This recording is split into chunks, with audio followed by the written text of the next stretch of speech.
और data set को अगर आपने फाइंड करना है ये क्वेश्चन, तो इधर से भी फाइंड कर सकते हैं। तो एक डेटा वर्ड है, डेटा वर्ड से भी देख सकते हैं, यानी इधर भी आपको तकरीबन इतने लॉक डेटा सेट हैं। तो कोई भी डेटा सेट आप डाउनलोड करके उसको यूज़ कर सकते हैं। और जो रिसर्चर्स है वो क्या करते हैं, किसी भी प्रॉब्लम को, जब नए प्रॉब्लम को देखते हैं तो आके देखते हैं कि डेटा सेट है कि नहीं। डेटा सेट अगर अपना बनाना ना हुआ तो ये काम तो बड़ा आसान हो जाता है ना। और जो थर्ड आप डेटा को फाइंड कर सकते हैं वो है कोड पेपर।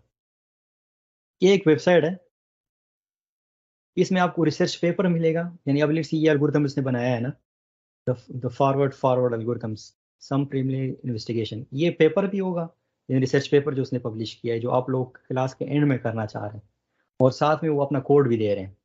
तो मेजॉरिटी ऑफ रिसर्च जो है ना वो क्या है, ब्लैक बॉक्स है। यानी रिसर्चर्स अपनी चीज़ों को एंटरप्राइज लेवल पे रखते हैं, और ओपन सोर्स अवेलेबल नहीं होते हैं। लेकिन जो रिसर्च ओपन सोर्स अवेलेबल है तो वो पेपर विद कोड पे आपको मिलेंगे। यानी इसमें आप देखें, बहुत अच्छे कोड्स आपको मिल जाएंगे इधर से भी कोड और डेटा सेट भी आपको मिलेंगे।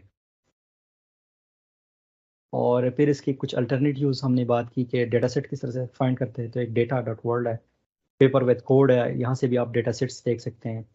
इसके अलावा जो IEEE है, उनकी भी डेटा सेट्स है,